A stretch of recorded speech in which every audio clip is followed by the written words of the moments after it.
haatana dhegaystayaal ku soo dhawaada barnaamijkii galka baadhista waxaa inoo haya Haaruun Macruuf.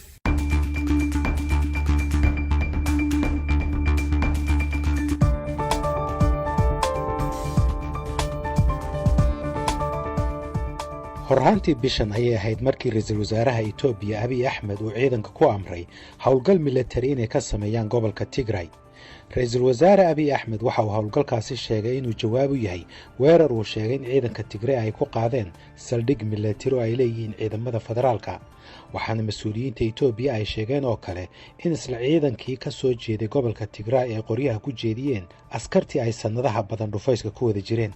laakiin taasi waxaa beeniyey maamulka Tigray oo sheegay in dawladda Itoobiya ee federaalka ay weerar ku ahayd gobolka Tigray. kasoo haddaba weerarka dhacay waxaa jiray dhacdooyin isxigxiga oo ay ku kala aragti duwanaayeen dawladda federaalka Itoobiya iyo maamulka gobolka Tigray. dhacdooyinkaasi waxaa ka mid ahaa dib u dhigistii doorashada oo ay sameeyeen guddiga doorashada ee Itoobiya iyagoo ku sababeeyay cudurka coronavirus. doorashadaasi waxay ahayd inay dhacdo bishii August ee sanadkan. hase yeeshee gobolka Tigray waxay sheegeen in dib u dhigistaasi aysan dastuuri ahayn, waxayna bishii xigtay gobolka Tigray ka qabteen doorasho si weyn ay ugu guulaysteen xisbiga TPLF. dawladda federaalka ee dalka Itoobiya iyo aqalka federaalkuba waxay sheegeen inaysan aqoonsanayn natiijada doorashada Tigray. taasi jawaabteeda maamulka Tigray waxay sheegeen inaysan aqoonsanayn dawladda federaalka Itoobiya wixii ka dambeeyay Oktoobar 5 oo ku beegnayd markay ahayd in la dhiso dawlad cusub haddii ay doorashadu xilligeeda ku dhici lahayd. waxaa taasi daba socday muran u dhaxeeya oo ficil iyo falcelis ahaa oo ku saabsanaa daabacaadii lacagta cusub iyo magacaabistii taliyaal ciidan oo laysku khilaafay. Jamaaludiin Mustafa Cumar waa safiir awood buuxa leh oo dawladda Itoobiya u jooga Soomaaliya. waxa uu galka baarista uga warramay waxa keenay colaadan gobolka Tigray. 8 bilood marka xilka uu yimid ama xilka kursi ku fadhiistay Prime Minister Dr. Abiy Ahmed 8 bilood kadib hoggaanka cusba waxay sameeyeen isbedelo aad weyn. isbedelkaas oo mataqaantaa aan u sameeynahay aas u ahaa Ethiopia mataqaantaa inay si nabad u noolaato prosperous ay noqoto mataqaantaa taas oo mataqaantaa muddo gaaban lagu gaaray dhowr sano kadib. waxaa kaloo ogsoon tahay in maxaabiistii siyaasada u xidhnaa ama political prisoners iyo suxufiyiintii faraha badnaa la sii daayay ee xidhnaan jiray. waxaad og tahay xisbiyadii mataqaantaa dibadjoogga ahaa exileka ahaa in dalka dib loogu soo noqdeen oo dib loogu casuumay dalkoodii inay kusoo laabtaan. waxaa kaloo idan dhac mataqaantaa heshiiskii nabadeed mataqaantaa u dhexeeyay Ethiopia iyo Eritrea iyadana waa kii qabsoomay ee dhacay. si kasta ahaatee dadaaladaas faraha badan ee dhacay hadda aan kuu sheegahay ee qabsoomay waxaa jiray in qayb ka mid ah TPLF ama Tigray Liberation Front ay ka soo horjeedeen mataqaantaa reformka marka dhacay mataqaantaa ama isbedeladaas mataqaantaa sida isdabajooga u dhacay. ujeedku wuxuu ahaa mataqaantaa in qaladaas ka dhaca dalka image-ka dalkana mataqaantaa samcaddii dalkana mataqaantaa halka ku burburta isla markaana ay mataqaantaa discredit ku sameeyeen dawladda federaalka. iyadoo ay sidaa tahay dulqaad fara badan loo muujiyey. dulqaadkaas wuxuu soo dhammaaday salaasada aan soo dhaafanay adulawi tambir ka hor salaasada ku aadanayd oo ah bay weerareen mataqaantaa si xulxumo ay u weerareen mataqaantaa ciidamadii federaalka ee North Command deganaa ee dhanka Tigray iyagoo adeegsanaya mataqaantaa ciidamada gaar ay kuwoodii gudaha ku jireen. waxayna dhaceen mataqaantaa hanti badan ay ka dhaceen iyo qalab fara badan. qalabkaas oo ay u isticmaalayeen dawladda federaalka inay kula dagaalamaan.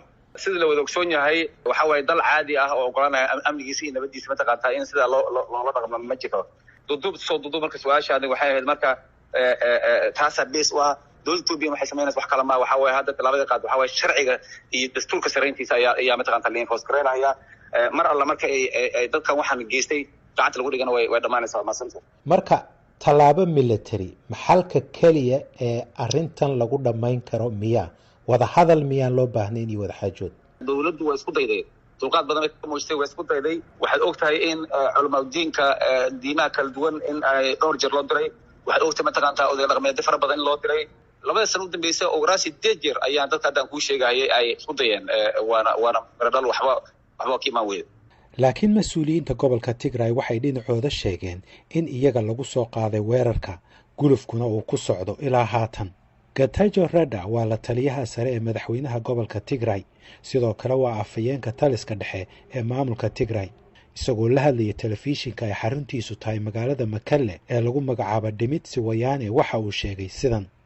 Well, it's been more than a week now since Abiy Ahmed openly declared war against Tigray, and there have been offensives being carried out in many parts of Tigray. In fact, the last 3 days has seen a spike in the offensive, with Abiy calling on his friend in Asmara to lend his support, and Eritrean forces are... waxaa ka soo wareegtay toddobaad in ka badan intii Abiy Ahmed uu iclaamiyey dagaalka ka dhanka ah Tigray. guluf ayaa ka socday meelo badan oo ka tirsan Tigray 3 maalmood ee u dambeysay. dagaalku waa uu sii xoogaystay iyadoo Abiy Ahmed uu wacay saaxiibkiis Asmara inuu gacan siiyo. haatan ciidamada Eritrea si furan ayay ugu jiraan ololaha ka dhanka ah Tigray. hase yeeshee eedda Getachew Reda waxa beeniyey dowladda Eritrea oo sheegtay in dagaalku uu yahay khilaaf gudaha ah oo u dhaxeeya Ethiopia, waxayna Eritrea sheegtay inaysan wax luga ku lahayn. afayeenka maamulka TPLF Getachew Reda waxa uu sheegay inay iska difaacayaan weerarka lagu soo qaaday. We've already declared, made clear our position that Tigray Defense Forces will not sit idly by when Tigrayans are being targeted as a people, and every effort is being made to arm twist us into submission. waxa uu yiri waxaan durbe iclaaminay cadaynayna mowqifkayaga in ciidamada Tigray aysan meel iska fariisanayn iyadoo dadka Tigray la bartilmaameedsanayo. dadaal kastana waa la sameeyay si naloo caburiyo. qalab kasta oo military oo ay ku jiraan diyaarado waa naloo adeegsaday, kuwaas oo dhibaato u geystay tasiilaadkii rayidka. waxa uu sheegay Getachew Reda in tallaabo ay taas kaga jawaabayaan ay ku qaadeen garoomada diyaaradaha ee Gondar iyo Bahardar, khasaarana ay gaarsiiyeen. waxa uu sheegay in goobahaas ay ahaayeen kuwa loo adeegsaday weerarka lagu soo qaaday Tigray sidoo hadalka u dhigay. It's our understanding that we have caused significant damage to the military assets at the Bahardar and Gondar airport, and as I have said earlier, we'll continue to target facilities that are being used to target Tigray and Tigray interests in other parts of the country. dhinaca kalena waxaa soo baxaya cabsi laga qabo in dagaalka Ethiopia uu kala daadiyo waddankaasi oo ah waddanka labaad ee ugu dadka badan qaaradda Afrika. khubarada qaarkood waxay qabaan in xataa haddii ciidamada Ethiopia ay guulo ka gaaraan dagaalka inaysan taasi ka dhignayn in colaadu ay istaagayso. Professor Afyara Cilmi waxa uu daraasaadka amniga ka dhigaa jaamacadda Qatar. horta regionka guud ahaan saameyn culus ay ku yeelan kartaa, waxaana dhici karta Ethiopia inay noqoto kongadii bariga Afrika oo dalal fara badan ayagoo danahooda ka arka ay soo galaan qolada badda cas dhinacaas ka xigta oo carabta u badan iyo Masar oo maaragtay webiga Niilka ishugiisii ka jiro iyo Suudaan oo ay dhul isku hayaan intuba iyo Eritrea ba hadda already xabada ay ku dhaceen. waxaad arki kartaa marka in conflictigu durba ay internationalized noqonayso oo maaragtay ay actaro fara badan soo galeen. marka horta dhinacaas waa ka dhinacaas. Soomaaliya waxaa kaloo Soomaaliya saameyn kale ay ka noqon karta dhinaca qaxootiyada. markii dhabac yimaado oo baahiye timaado oo abaari ku daranto waxaa imaanaya dadku inay qaxaan oo meesha ugu dhow ay aadaan. Soomaaliduna ay dad fara badan ay kusoo qaxaan ayadiina aysan hadda waxba u tari karin. dad masaakiin oo soo qaxayna ay dadkii noqonayaan runtii.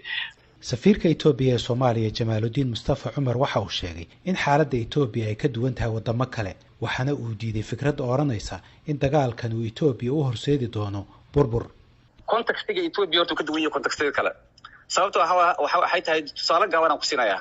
anigu waxaan ka soo jeedaa Soomaalida Ethiopia ka soo jeedaa. dadka la dhigi jiray waag waa preference kala dhigi jiray waa mataqaantaa.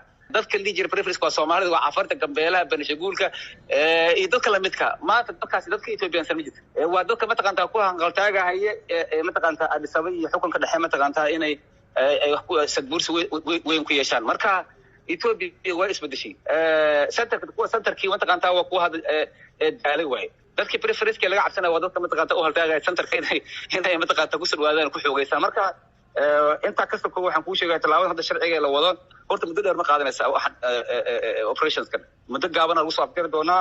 mar alla si u dhaqsaha badan nimankan criminalska marka hubka laga dhigo maamul mataqaantaa maamulka sharciga hadda Tigray region ku samaysan xukunka ay la wareegaan si buuxda nimanka ku dhex dhuumanaya meesha TPLF gacanta lagu dhigay sharci la horkeeno waa iska dhamaanaysaa marka muddo dheer ma qaadanayso wuxuuna wax mataqaantaa la qorsheeyo oo plan ah marka contextigana ma Ethiopia contextiga male mataqaantaa la dhigi karo waa burburaha dalka inta ka sokowna qorshaha yaala ayaa hadda intaan kuu sheegay waxaa kaloo khubaradu ay ku doodayaan in howlgalka military ee ka socda gobolka Tigray uu durba saameeyey howlgalka AMISOM ee Soomaaliya hase yeeshee safiirka Itoobiya ee Soomaaliya Jamaaludiin Mustafa Cumar waxa uu galka baarista u sheegay inaysan jirin ciidamo Itoobiya oo laga saaray Soomaaliya waa arkay meediyan ku arkay hadalhaynta noocaas ah waxaad ogaataa horta AMISOM kuma dheeraanahay oo mandate-kayga maaha anigu waxaa ka jawaabahay SRC-ga iyo waxaa ka jawaabaya qolada AU-da laakiin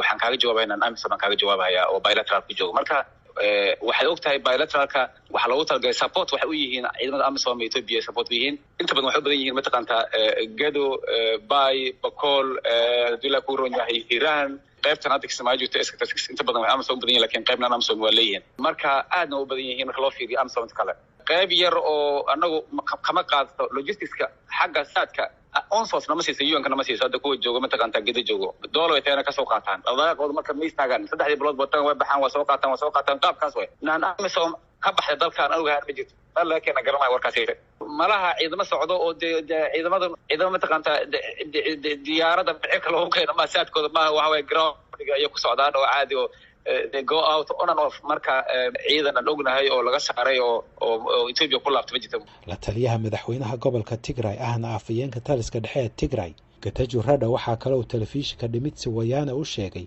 in dadka Tigray si gaar ah loo bartilmaameedsaday kuwaas oo ay ku jiraan askarta ka soo jeeda gobolka Tigray waxaa sidoo kale uu sheegay in qaarkood ay shaqooyinkoodii ku waayeen waxa uu intaas ku daray inay arrintaasi tahay khatar laakiin safiirka Itoobiya u jooga Soomaaliya Jamaaludiin Mustafa waxa uu iska diiday in si gaar ah loo bartilmaameedsanayo dadka ka soo jeeda Tigray su'aashaas in badan ayaa iyadana lagu soo celiyay waxaan rabaa inaan halkan ka cadeeyo taliye ciidankiisa waqtigiisa gaaro oo la bedelayo waa dhici kartaa taliye mataqaantaa ama sarkaal dhexe mataqaantaa ama caafimaad ama wax kale u tagay waa dhici kartaa mataqaantaa ama taliye mataqaantaa wixii ka dhacay meesha waqooyiga ka dhacay hadda wax u eeg looga cabsado waa dhici kartaa laakiin wax yani deliberate ah oo yani ethnically yani qabiil ama qowmiyad loola beegsanayo oo la leeyahay mataqaantaa qabiil hebel ama qowmiyad X ama mataqaantaa nation Y yaa loola leeyahay oo lagu beegsanayo horta ma jirto waxa waaye Ethiopian National Defence Force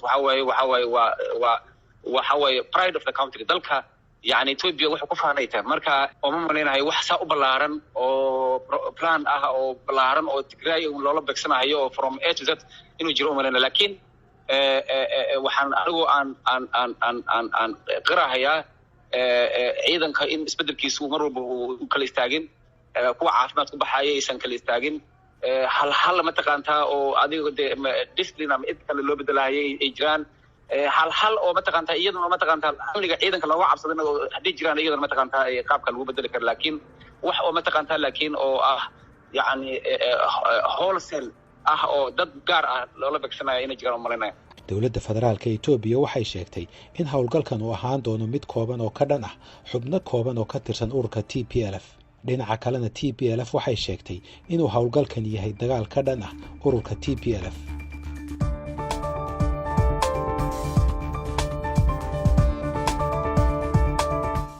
barnaamijkii galka baaristuna waa naga intaas inta aynu ku kulmi doono barnaamijkan oo kale waa Haaruun Macruuf oo idin leh nabadgelyo